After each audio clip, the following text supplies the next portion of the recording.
Attitude of the teacher that affects teaching pertains to. तो शिक्षण को प्रभावित करने वाला जो शिक्षक का रवैया, ठीक है, जो उनका दृष्टिकोण है, वो आप किस डोमेन में रखेंगे। देखिए अलग अलग तरह के डोमेन्स होते हैं, पक्ष होते हैं। अफेक्टिव डोमेन जिसे हम भावात्मक पक्ष कहते हैं, संज्ञानात्मक जिसे हम कॉग्निटिव कहते हैं, और क्रियात्मक जिसे हम कोनेटिव कहते हैं, साइकोमोटर जिसे मनोगत्यात्मक कहते हैं। ठीक है, पहले आपके ये 3 हुआ करते थे, फिर क्रियात्मक पक्ष को ही इन्होंने मनोगत्यात्मक पक्ष कर दिया है, यानी कि आपका कोनेटिव को ही अब साइकोमोटर बोलने लगे, जिसमें आपकी प्रैक्टिकल एस्पेक्ट्स आते हैं। अफेक्टिव में आपके भावों फीलिंग्स के बारे में बात होती है, कॉग्निटिव में आपके संज्ञान यानी कि आपके ज्ञान, आपकी बुद्धि के बारे में बात होती है, कोनेटिव में और साइकोमोटर में आपके क्रियात्मक पक्ष की बात होती है। तो एटीट्यूड किससे रिलेटेड है? ऑब्वियसली अफेक्टिव डोमेन से रिलेटेड है, भावों से रिलेटेड। एक तरह का क्या है ये, एक तरह की फीलिंग कह लीजिए, दृष्टिकोण कह लीजिए, कैसी चीज़ है ये, अफेक्टिव डोमेन में आएगी। ठीक है, तो आपका सही ऑप्शन क्या हो जाएगा? ए। नेक्स्ट है क्वेश्चन आपके सामने, आप अपने विद्यार्थी को किस प्रकार का गृह कार्य देना पसंद करेंगे? ठीक है, होमवर्क पे रिलेटेड आपका एक ना एक क्वेश्चन जरूर आता है। What type of homework would you like to give your student? कठिन एवं जटिल गृह कार्य ताकि वे इसे अधिक मेहनत से पूरा करें, सरल एवं मनोरंजनपूर्ण गृह कार्य ताकि वे इसे अपनी सुविधा से हल कर सके, अरुचिपूर्ण ताकि वे शीघ्र उब जाए, संक्षिप्त एवं उत्तेजना से पूर्ण ताकि वे इसे स्वयं हल कर सकें।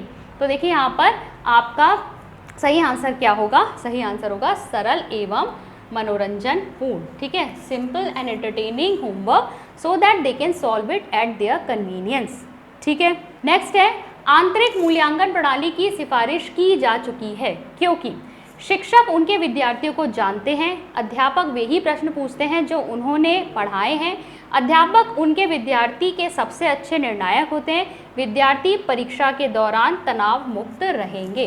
तो आपसे आंतरिक मूल्यांकन की बात हो रही है। अब आंतरिक मूल्यांकन आपका क्या होता है? Internal assessment. ठीक है, इंटरनल इवैल्यूएशन है आपका। इंटरनल इवैल्यूएशन में होता क्या है, बाहर से आपने पहले देख रखा होगा कि बोर्ड वगैरह में क्या होता है ना, एक्सटर्नल जो एग्जामिनर है वो भी आते हैं और बच्चों को बस 2-3 क्वेश्चन पूछेंगे, उनके प्रोजेक्ट पे बेस पर मार्क्स देके चले जाते हैं। अब इसको ना क्रिटिसाइज़ किया जा रहा है कि बाहर वाला जो एग्जामिनर है वो तो जानता ही नहीं है ना बच्चा साल भर कैसा था। कभी कभी अच्छे स्टूडेंट को वो खराब मार्क्स देके जाते हैं, ठीक है, लेकिन जो आपको साल भर पढ़ा रहे हैं वो आपके ज़्यादा टच में रहते हैं, वो आपको जानते हैं अच्छे से। तो अगर हम यहाँ पर देखें आंतरिक मूल्यांकन अगर जो टीचर्स आपको साल भर पढ़ा रहे हैं वही करें, ठीक है, यानी वही लोग अगर आपका मूल्यांकन करें तो ये बेटर है। अब ये क्यों बेटर है ये पूछा गया है, तो यहाँ पर सही ऑप्शन आपका क्या हो जाएगा? क्योंकि अध्यापक उनके विद्यार्थी के सबसे अच्छे निर्णायक होते हैं, क्योंकि जिन्होंने साल भर पढ़ाया है वो आपको ज़्यादा अच्छे से एसेस कर पाएंगे ना, कौन सा बच्चा वीक था, इसने कितना इम्प्रूवमेंट किया है, कौन सा बच्चा अच्छा है और आज शायद इस प्रोजेक्ट के बेसिस पर या हो सकता है किसी डर की वजह से आंसर नहीं कर पाया है, वो ज़्यादा अच्छी तरीके से आपका निर्णय ले सकेंगे। ठीक है, तो यह आपका सही ऑप्शन कौन सा है? सी ऑप्शन आपका सही है। नेक्स्ट है, the main objective of teaching training is, शिक्षण प्रशिक्षण का मुख्य उद्देश्य है। तो आप डीएलएड करने वाले हैं तो डीएलएड में क्या है आपका, यहाँ पर आपको प्रशिक्षित किया जाएगा एक टीचर बनने के लिए। तो शिक्षा प्रशिक्षण का मुख्य उद्देश्य होता क्या है? शिक्षा व्यवसाय के प्रति प्रेरित करना, शिक्षा कौशलों की दक्षता विकसित करना, विद्यार्थियों की पहचान करने की योग्यता विकसित करना या अध्यापकों की बढ़ती मांग की पूर्ति करना। तो भाई आपको टीचिंग की ट्रेनिंग जब दी जाती है तो आपके अंदर टीचिंग स्किल्स डेवलप किए जाते हैं, आपके अंदर शिक्षण कौशलों की दक्षता का विकास किया जाता है। तो सही ऑप्शन क्या है? Answer number 2। नेक्स्ट, निम्नलिखित में से कौन सी सृजनात्मकता की विशेषता नहीं है? ठीक है, क्रिएटिविटी के बारे में अभी मैंने थोड़ी देर पहले आपको बताया। तो यहाँ पर सृजनात्मकता की विशेषता क्या नहीं है? नवीन चिंतन, मौलिकता, उत्पादकता, अपरिवर्तनशीलता। तो देखिए न्यू थिंकिंग है, बिल्कुल आप नई चीज़ को ही सोचेंगे वो क्रिएटिविटी में आएगा। मौलिकता एकदम नई चीज़, ओरिजिनल है, पहले कभी किसी ने सोची, बिल्कुल वो भी आएगा। प्रोडक्टिविटी, आप हमेशा कुछ नया लेकर आएंगे, कुछ नया प्रोड्यूस करेंगे। लेकिन इम्यूटेबिलिटी, वैसे इसका बहुत टफ इंग्लिश वर्ड लिखा हुआ है यहाँ पर। अपरिवर्तनशीलता मतलब जो चीज़ अनचेंजेबल है, ठीक है, जो चेंज नहीं हो रही है। तो ये आपका क्रिएटिविटी ऐसा कैसे हो सकती है कि चेंज ना हो? क्रिएटिविटी का तो मतलब ही आप कुछ नया लेकर आ रहे हो, हमेशा कुछ ना कुछ परिवर्तनशील ही रहेगा। तो ये आपकी इसकी करेक्टरिस्टिक नहीं हो सकती, यानी 4 ऑप्शन। ठीक है, next question, which teaching approach from the following is based on the belief that the teacher knows everything that a learner is required to know. तो इसमें पूछा गया है कि कौन सा शिक्षक दृष्टिकोण इस बात पर आधारित है कि शिक्षक वह सब कुछ जानता है जो एक बच्चे को सीखना चाहिए। ठीक है, यानी कि शिक्षक ही सब कुछ है ये मान रहे हैं। तो ये कौन सी अप्रोच हुई? Constructive approach, teacher centred approach, subject centred approach, learner centred approach. तो ये टीचर सेंटर्ड अप्रोच हुई, जहाँ पर टीचर को ही प्राइम इंपॉर्टेंस दी जाती है, बच्चों को इंपॉर्टेंस नहीं दी जाती। Next question, which of the following does not affect the development of attitude among students? तो निम्न में से कौन सा कारक बच्चों में दृष्टिकोण के विकास को प्रभावित नहीं करता? गृह, समकक्ष व्यक्तियों का समूह, राष्ट्रीय संस्थान, विद्यालय। तो भाई घर में जैसा माहौल होगा वो आपके एटीट्यूड को बिल्कुल अफेक्ट करेगा। जो पीयर ग्रुप होता है वो तो बहुत ही ज़्यादा अफेक्ट करता है, पीयर ग्रुप से तो बहुत ही सारी चीज़ें बच्चे सीखते हैं। विद्यालय, स्कूल में भी एटीट्यूड डेवलप होता है, लेकिन राष्ट्रीय संस्थान इंडिविजुअली हर बच्चों के एटीट्यूड को बदलने में इनका कोई ऐसा रोल नहीं है। Factors influencing mental development are, तो ऐसे कौन से कारक हैं जो मानसिक विकास को प्रभावित करते हैं? Heredity, family environment, social status of family, all of the above. अनुवांशिकता, पारिवारिक वातावरण, परिवार की सामाजिक स्थिति, उपरोक्त सभी। तो देखिए मानसिक विकास को ये सारी ही चीज़ें जो हैं आपकी प्रभावित करेंगी, तो आंसर होगा ऑल ऑफ द अबव।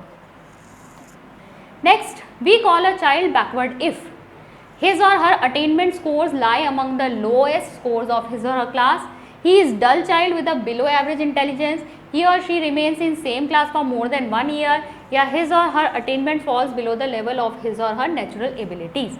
तो बैकवर्ड चाइल्ड या पिछड़ा बालक हम किसे कहते हैं? देखिए पिछड़ा बालक होने का मतलब ये नहीं है कि बच्चा जो है उसका IQ कम है या उसके अंदर इंटेलिजेंस लेवल नहीं है या वो बिल्कुल डम है, बुद्धू है, ऐसा नहीं होता। पिछड़ा बालक क्या होता है? पिछड़े बालक के भी IQ स्कोर्स अच्छे हो सकते हैं, वो स्टडीज़ में अच्छा नहीं कर रहा है, उसको अब वो अलग बात हो सकती है, उसे इंटरेस्ट नहीं है जो भी है, लेकिन स्टडीज़ में उसके मार्क्स लो रह रहे हैं, ऐसे बच्चों को हम पिछड़ा बालक कहेंगे।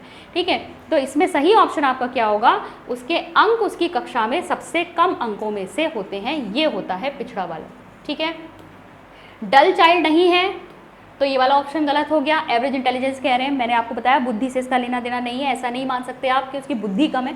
हालांकि ये ज़रूर है कि जिनका इंटेलिजेंस थोड़ा लो होता है वो भी कम अंक लाते हैं, लेकिन बैकवर्ड चाइल्ड ज़रूरी नहीं है हमेशा ही इसी कैटेगरी में फॉल करे। फिर ही और she remains in same class, इसके और भी वजह हो सकती है कि एक ही कक्षा में पढ़ रहा है। ठीक है, हो सकता है किसी वजह से उसने इस बार की एग्जाम न दी हो, उस वजह से उसे दोबारा से वो करना पड़ जाए वो class. His or her attainment falls below level of his or natural abilities, ये भी नहीं कहेंगे। यहाँ पर तो बच्चे ने कुछ अपने तरफ से ही मतलब उसकी नेचुरल एबिलिटी तो है करने की, लेकिन वो नहीं कर रहा है, तो यहाँ पर कोई और वजह भी आ सकती है। तो आपका फर्स्ट ऑप्शन ही सही ऑप्शन है। Next, which is false regarding the aspects involve in the growth? It is related to physical aspect, it last for life, it is quantitative, height, weight etcetera are examples of growth. तो देखिए आपका सही answer क्या होगा? Growth में हम हमेशा क्या लेते हैं? ये फिजिकल एस्पेक्ट है, वज़न बढ़ना, हाइट बढ़ना, ये सारी चीज़ें ग्रोथ में इंक्लूड की जाती हैं। तो ग्रोथ जो है फिजिकल एस्पेक्ट बिल्कुल है, शारीरिक पक्षों में से एक है, क्वांटिटेटिव है क्योंकि इसका मापन किया जा सकता है, भाई हाइट इतने इंच बढ़ी है या वेट इतना बढ़ा है, ये बिल्कुल मात्रात्मक होती है, और लंबाई और वज़न आदि इसके उदाहरण हैं, लेकिन ये जीवन पर्यंत नहीं चलती। ठीक है, जीवन पर्यंत नहीं चलती। मेच्योरिटी आने के बाद आपकी हाइट जो है ना एक एज तक ही तो बढ़ेगी, उसके बाद थोड़ा ना हमेशा बढ़ती रहेगी। ठीक है, तो जीवन पर्यंत चलने वाली ये प्रक्रिया नहीं है, तो सही ऑप्शन यहाँ पर क्या है? बी। डेवलपमेंट जो होता है आपका विकास वो जीवन पर्यंत चलता है, लेकिन ग्रोथ नहीं, वृद्धि नहीं। ठीक है, next, learning is not affected by a learner's emotion, has very little connection with emotions, is independent of a learner's emotions, is influenced by a learner's emotion। तो इसका सही आंसर क्या है? बिल्कुल लर्नर के जो इमोशंस हैं उससे बिल्कुल प्रभावित होगी लर्निंग। ठीक है, ये शिक्षार्थी से जुड़ा हुआ एक कारक हो गया। अगर बच्चा इमोशनली स्ट्रॉन्ग फील नहीं कर रहा है, मान लो उसे आज घर में कुछ झगड़ा वगड़ा हुआ है, वो बहुत लो फील कर रहा है, उसको दिक्कत हो रही है, मतलब वो बहुत सारी चीज़ें उसके दिमाग में चल रही हैं, वो थोड़ा सा सैड है, तो पढ़ाई में मन उसका ऑब्वियसली नहीं लगेगा। तो आपका डी ऑप्शन सही है।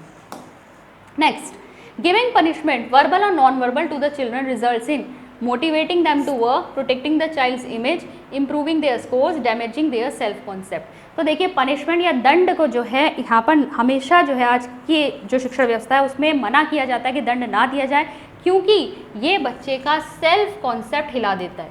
ठीक है, बच्चे की जो आत्म अवधारणा है, अपने बारे में जैसा बच्चा सोचता है उसको ये नुकसान पहुंचाता है। ठीक है, इससे बच्चे को हमेशा अपने ऊपर आप कह सकते हैं अपने बारे में अच्छा फील नहीं होता, क्योंकि अगर आप उसे हमेशा पनिश करते रहेंगे तो ऑब्वियसली कहीं ना कहीं उसके मन में ये चीज़ें रह जाती कि मैंने गलतियाँ की। ठीक है, आत्म अवधारणा को नुकसान पहुँचाता है, अपने बारे में उसका कॉन्सेप्ट गलत बनने लगता है। नेक्स्ट, निम्नलिखित में से कौन सीखने के लिए सबसे ज़्यादा अभिप्रेरित करता है?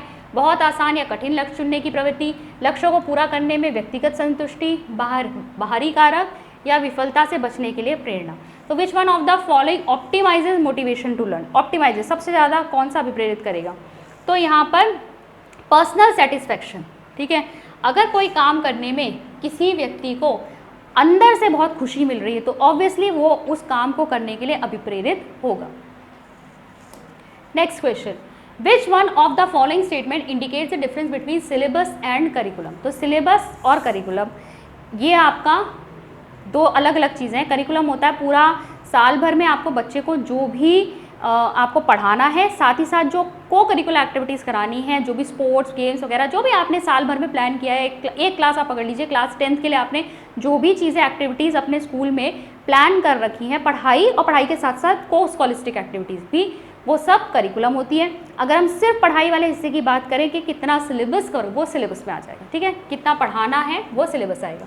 तो देखो आप ऑप्शंस देखते हैं। Syllabus indicates academic subjects only, where as the curriculum deals with totality of learning experience. तो आपको पता चल ही गया होगा फर्स्ट ऑप्शन ही करेक्ट ऑप्शन है। बाकी ऑप्शन देख लेते हैं। करिकुलम इज़ नॉट कॉम्प्रिहेंसिव, यहीं पे गलत हो गया। करिकुलम ज़्यादा ब्रॉड होता है, सिलेबस करिकुलम का हिस्सा है, ठीक है। Curriculum is based on the needs of the child, where syllabus is not, ये भी गलत है। सिलेबस भी नीड्स पर ही बेस्ड होता है। Curriculum is school centric and syllabus is classroom centric, ये भी गलत है। चलो नेक्स्ट, कहीं ना कहीं ये वैसे सही है, लेकिन क्लासरूम सेंट्रिक तो नहीं, वहाँ स्टूडेंट्स के ऊपर बेस्ड होता है कि कौन सी क्लास को क्या पढ़ाना है। लेकिन हमसे पूछा गया क्लियरली डिफरेंस कौन बता रहा है, तो वो क्लियर डिफरेंस ये बता रहा है। नेक्स्ट है the method which expect students to learn on their own, ठीक है। कौन सी जो शिक्षण विधि है इसमें बच्चा अपने आप सीख रहा है? Lecture method, demonstration method, heuristic method, lecture cum demonstration. तो लेक्चर कम डेमोन्स्ट्रेशन, लेक्चर और डेमोन्स्ट्रेशन, इन सभी मेथड्स में टीचर एक्टिव है, ज़्यादा एक्टिव है। ह्यूरिस्टिक मेथड एक ऐसी विधि है, अनुमानी विधि, यहाँ पे बच्चा खोज कर रहा है, चीज़ें अपने आप ढूंढ के खुद से इंक्वायर करके सीख रहा है। नेक्स्ट है in the context of school what does CCE stands for?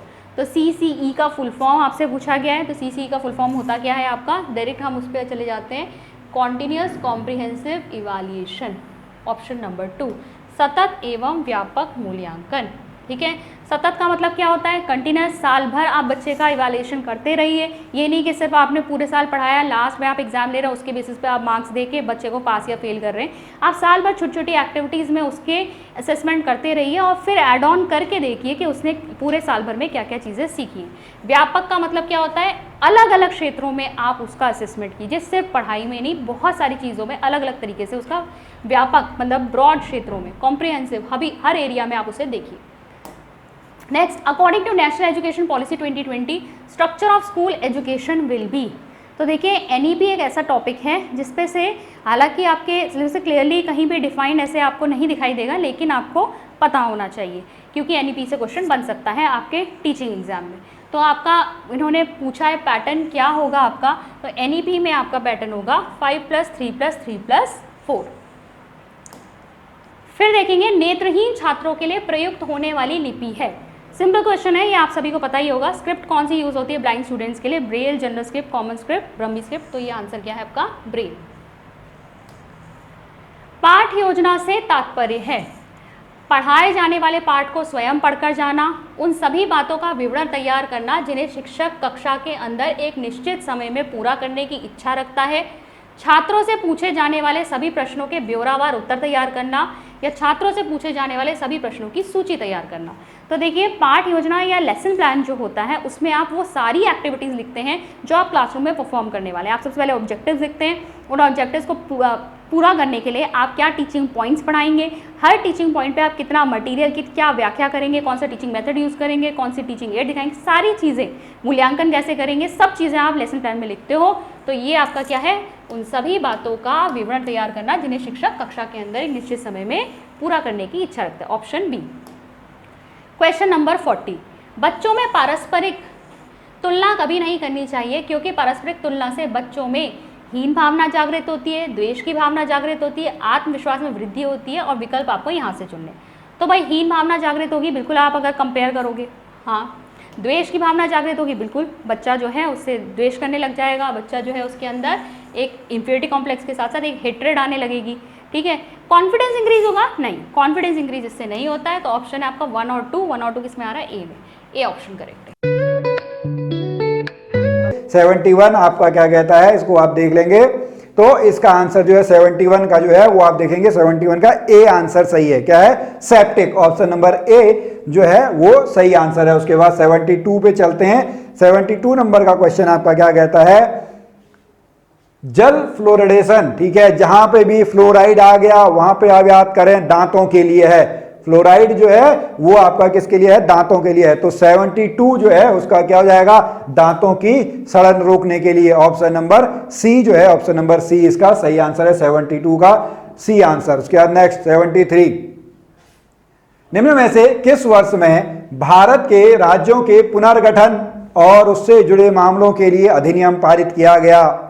यह है 1956। सबसे पहला राज्य कौन सा बना, सबसे पहला राज्य जो है वो आपका कौन सा बना है, वो आपका आंध्र प्रदेश बना है। हालांकि इस जो आपका आयोग है, इस आयोग का गठन जो है 1953 में जो है 1953 में किया गया। रिपोर्ट 1966 में, अधिनियम आपका लगा, आंध्र प्रदेश आपका जो है पहला राज्य आपका बना था। ऑप्शन नंबर बी जो है इसका सही आंसर है। उसके बाद अगला प्रश्न, क्वेश्चन नंबर जो है आपका कहता है 74, न्यूटन का निम्नलिखित में से कौन सा नियम बल की परिभाषा। देखो न्यूटन के आप लोगों के जो हैं वो 3 नियम हैं, ठीक है, न्यूटन के 3 नियम। पहला नियम किस पे आता है, पहला नियम जो है जड़त्व का नियम होता है, इनर्शिया का लॉ होता है। अगर कोई वस्तु गति में है तो गति में रहेगी, अगर कोई वस्तु विरामावस्था में है विराम में रहेगी, जब तक कि उस पर कोई एक्सटर्नल बल न लगाया जाए। दूसरे वाले पे वो बताता है क्या, F is equal to m a, ठीक है, क्या होगा, F is equal to m a, यहां से आता है, या इसी को हम कह देते हैं dp बाई dt, संवेग परिवर्तन की दर। संवेग परिवर्तन की दर को हम क्या कहते हैं, बल कहते हैं। तीसरा क्या है, तीसरा जो रूल आता है वो आपका एक्शन रिएक्शन का है। क्या है, तीसरा जो है वो आपका लॉ एक्शन रिएक्शन का है। तो यहां पर आपसे बात की गई है भैया नियम को कौन बताता है, तो नियम को, बल का जो है, बल को, ठीक है, बल जो है वो हमको कौन बता रहा है, option number D, second law of motion. Next question, question number 75। Question number 75 आपका क्या कहेंगे, सुभाष चंद्र बोस ने अंतरिम सरकार, तो ये सिंगापुर है, क्या है, Singapore, option number A. Next question 76, ozone छिद्र को संदर्भित किया जाता है। ओजोन छिद्र कहां पे है, ओजोन जो है वो आपका समताप मंडल में है, कहां पे, स्ट्रेटोस्फेयर में है। Option number B, stratosphere is the right answer. इसमें आपके होल हो चुके हैं। क्लोरोफ्लोरोकार्बन जो है वो मेन इंपॉर्टेंट हमारा यहाँ पे जो है वो होता है। उसके बाद नेक्स्ट क्वेश्चन नंबर आपका जो है वो 77, संसद के दोनों सदनों द्वारा पारित होने, ठीक है, द्वारा सहमति के बाद संसद का अधिनियम बनाया जाता है। ओके, तो भैया पहले संसद में लोकसभा और राज्यसभा दोनों जगह जो है वो पारित होगा, उसके बाद किसके साइन होते हैं, उसके बाद हमारे राष्ट्रपति महोदय के जो है साइन होते हैं, तभी वो आपका क्या है, तभी वो आपका अधिनियम, तभी वो आपका कानून बन पाता है। तो क्वेश्चन नंबर 77 का जो है 77 का ए आंसर सही है। उसके बाद नेक्स्ट क्वेश्चन, क्वेश्चन नंबर 78, कौन सी प्रायद्वीपीय नदी है, बहुत ही सीधा है, नर्मदा। हमारे यहाँ पे अगर हम उत्तर भारत में देखेंगे तो सिंधु नदी तंत्र है, गंगा नदी तंत्र है, ब्रह्मपुत्र नदी तंत्र है, ये उत्तर भारत की हैं। दक्षिण भारत में देखेंगे तो वहाँ पे गोदावरी आती है, फिर वहाँ पे हम उसको डिवाइड कर लेते हैं, आपका पूरब की तरफ बहने वाली और पश्चिम की तरफ बहने वाली। तो इसका जो है नर्मदा, ऑप्शन नंबर ए जो है, ऑप्शन नंबर ए इसका सही आंसर है। उसके बाद नेक्स्ट क्वेश्चन है, what is the power of second in SI unit, ठीक है, त्वरण। त्वरण आपका क्या होता है, ए, एक्सीलरेशन, ठीक है, velocity change, change in velocity divided by change in time. तो इसका कितना हो जाएगा, मीटर पर सेकेंड, इसका सेकेंड, तो कितना आ गया, मीटर पर सेकेंड स्क्वायर, यानी मीटर s - 2।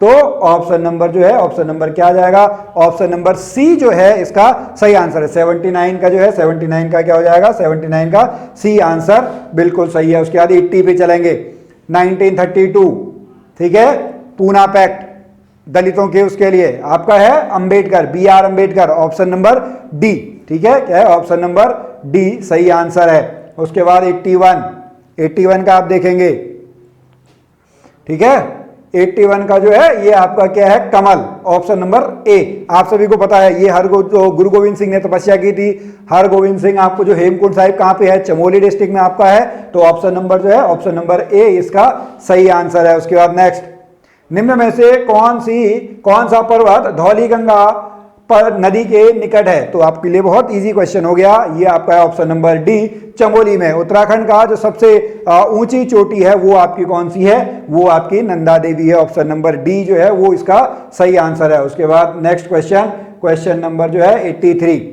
नाइट्रोजन को देखो, एक परमाणु द्विपरमाणु क्या होता है? जैसे आपका जो हीलियम है वो एक परमाणुविक है, ठीक है, O2 N2, ठीक है, ये हमारे क्या हैं, ये द्विपरमाणुविक आपके होते हैं। तो ऑप्शन नंबर क्या हो जाएगा, ऑप्शन नंबर सी जो है क्वेश्चन नंबर 83 का जो है 83 का सी आंसर आपका बिल्कुल सही है। उसके बाद अगला प्रश्न क्वेश्चन नंबर 84, विभाजन के दौरान भारत का उत्पादन एक बड़े भूभाग को पाकिस्तान में चला गया, ये आपका कौन सा है, कपास।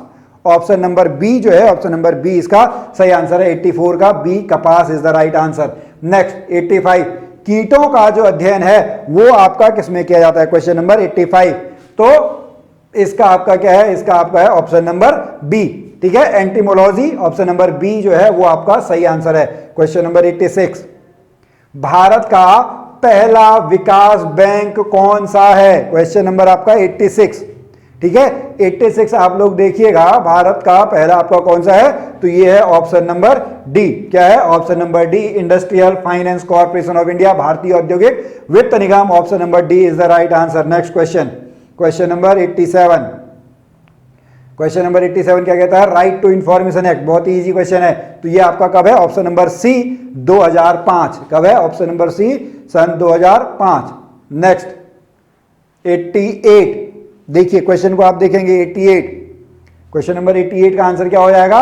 ऑप्शन नंबर ए, उस्ताद बिस्मिल्लाह खान, सेनाई वाले। ऑप्शन नंबर ए, सेना इज द राइट आंसर। अगला क्वेश्चन नंबर 89, कौन सा रोग दूषित पानी पीने से होता है? हैजा होता है। कौन सा होता है? हैजा, ठीक है। अगर हम सूखा रोग देखेंगे, रिकेट्स, ठीक है, विटामिन डी की कमी से होता है, विटामिन सी की कमी से जो है वो स्कर्वी रोग होता है, और आयरन की कमी से जो एनीमिया आपका होता है, लेकिन गंदा पानी पीने से आपका हैजा होता है। 89 का जो है ए आंसर बिल्कुल सही है। अगला क्वेश्चन नंबर 90, लाला हरदयाल किससे जुड़े थे?